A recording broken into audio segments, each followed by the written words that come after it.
Salut à tous et bienvenue dans le montage de la FR. Donc aujourd'hui c'est parti, on vient d'avoir le préparateur qui m'a conseillé que c'était bien une bande étroite sur le véhicule. Donc on va pouvoir rebrancher sur un des fils. Alors je vais vous faire voir tout de suite où on en est et comment on va procéder. J'ai démonté la sonde lambda qui était sur le véhicule, donc qui est une bande étroite. Donc à mon avis ça donnait vraiment pas la bonne information. Le calculateur elle est complètement pulvérisée, elle est partie dans l'échappement. La sonde lambda n'est pas de toute jeunesse. Petite surprise, comme d'habitude, l'emplacement de la sonde lambda est situé ici le long du moteur. Le trou est trop petit, donc vu qu'il est dans le collecteur, j'ai pas envie de le démonter. Donc je vais démonter la descente et on va poser la sonde lambda ici, entre la boîte de vitesse et le radiateur. À savoir que la sonde lambda ne doit ni être comme ça, ni être à plat. Elle doit avoir un angle minimum de 10%. Donc étant donné là que nous la ligne est comme ça, on va avoir un angle de 20%. C'est pour que l'eau ne s'écoule pas à l'intérieur de la sonde et qu'elle fasse griller la résistance. Il n'aura pas fallu plus de 2 minutes pour descendre cette descente. On va aller sur l'établi, installer la nouvelle sonde lambda. Go! Nous voici donc dans l'atelier, je vais vous faire voir comment on va mettre l'insert et préparer la ligne pour accueillir la nouvelle sonde lambda. Bon, le problème qu'on avait avec l'insert qui était sur le véhicule, c'est que dans le fond, après le filetage, il était réduit. Donc vu que là on met une grosse sonde lambda, ça ne passait pas. On a 13 sur la partie basse ici. Donc ce qu'il va falloir envisager, c'est que 13 rentre et que le reste reste à l'extérieur. Donc je vais percer à 13, on va mettre l'insert et puis on va le souder.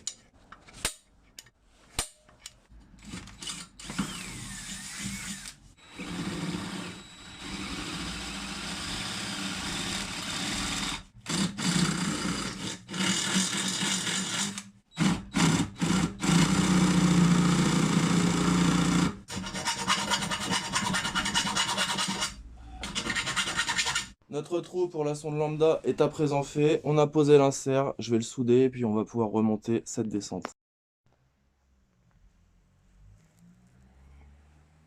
La valeur va être beaucoup plus précise car elle va être dans le gaz d'échappement et pas dans une cloison qui est dans le collecteur. Donc l'insert est posé sur la descente. On l'a mis vraiment au bord. On va pouvoir remonter et poser la sonde lambda. La ligne est remontée. La LSU 4.9 est en place sur le véhicule, donc je vais m'occuper des branchements électriques. On va redescendre le véhicule et on va avancer sur le projet. Bon, je pense qu'il faut prendre son temps pour ce genre de projet. Donc j'ai commencé par insérer la sonde lambda dans la ligne, ce qui est assez logique pour débuter. Maintenant, j'ai récupéré la prise de la sonde lambda pour ressouder les fils dessus. Donc j'ai dû déterminer quels étaient les fils. Donc le purple, c'est le signal. Et le beige, c'est la terre. Donc moi, je vais me resservir simplement du violet et du beige qui vont correspondre à noir. Le noir va être sur le beige, car c'est la masse moteur. Et le violet va être sur le signal. Donc maintenant, signal bande large ou signal bande étroite? Eh bien, signal bande étroite. Donc j'avais ici repéré le signal bande large. Donc nous, ça va être le fil noir sur le fil beige et le fil violet sur le fil vert. Donc ensuite le boîtier je l'ai positionné là momentanément. Je vais à présent faire la soudure sur la prise d'origine pour repartir sur un faisceau propre, qu'il n'y ait pas de bricolage. La prise pour l'info EQ est prête, donc on a repris sur la prise de la sonde lambda d'origine. On va passer les fils, j'aimerais pouvoir mettre le boîtier à l'intérieur pour qu'il soit en sécurité de l'eau, quand même assez fragile. On va mettre tout ça en place et puis on va vous faire voir un petit peu l'avancement. Sonde lambda installée, le retour vers le calculateur sur la prise d'origine.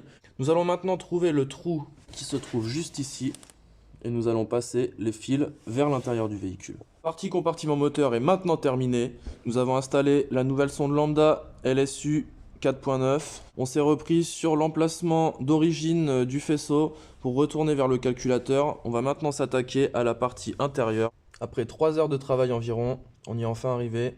Je suis prêt à rentrer dans l'habitacle avec ces deux prises. L'ouverture dans le tablier est à présent visible.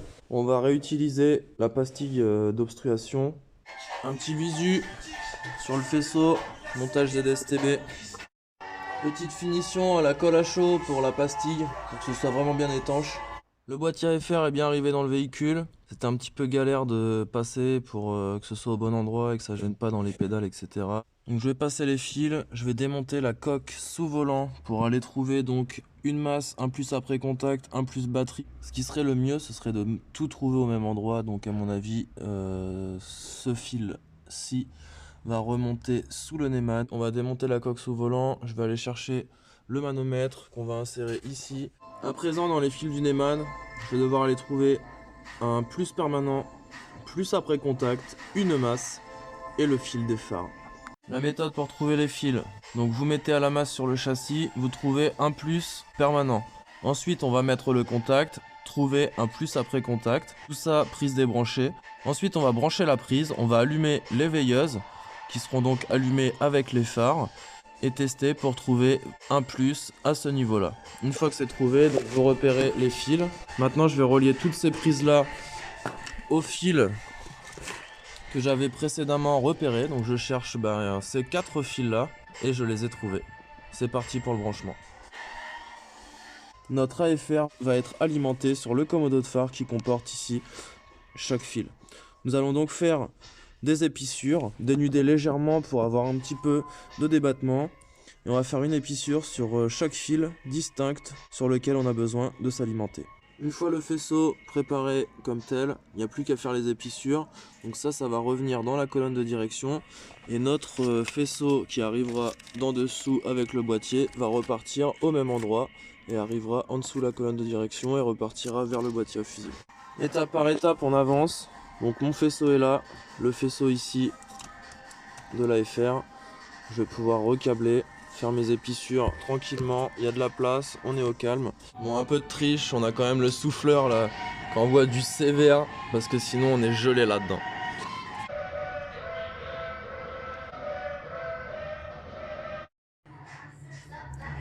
Pour les épissures, je vais les faire une par une. Je vais aller par exemple rechercher le plus après contact, voir à quoi il correspond. J'ai noté au préalable sur la feuille. Et puis je vais faire les raccordements un à un. Let's go. Première épissure en place. Donc je pense que épissure, le mot vient de piquer. Donc on va se repiquer sur le fil, souder, torsader, scotcher. Ensuite on va riselanter le tout. Je pense que ça va être pas mal. Toutes les épissures ont été effectuées avec brio. On va rebrancher les fils dans la colonne à leur emplacement d'origine. On va remonter les coques et puis on va placer la jauge de ratio. Les fils du Neumann sont maintenant remontés comme à l'origine. Aucun signe distinctif de montage d'AFR ou de quoi que ce soit. On va replacer les coques.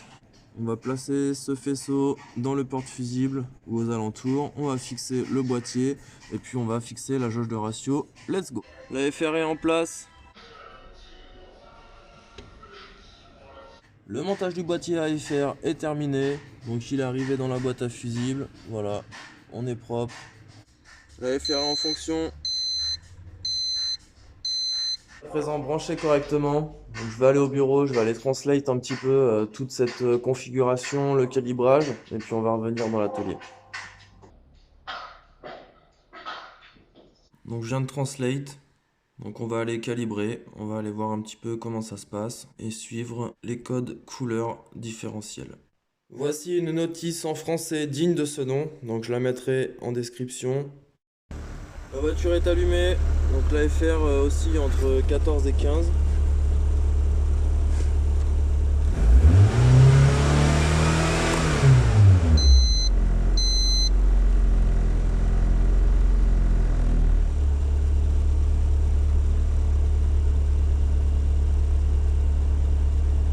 Ça a l'air d'envoyer sévère. On va aller tester, on va aller faire un petit tour, on va voir un petit peu ce que ça donne. J'ai laissé chauffer, donc on peut voir un petit peu les valeurs. À 6 tours, on avait un AFR légèrement riche. Remis à 7 tours, l'AFR est à 14,5, c'est correct.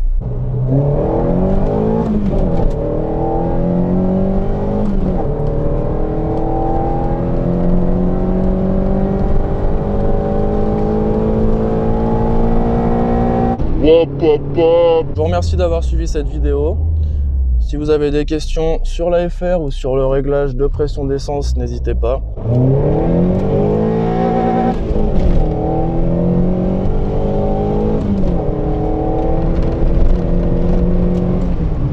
Ciao les abonnés.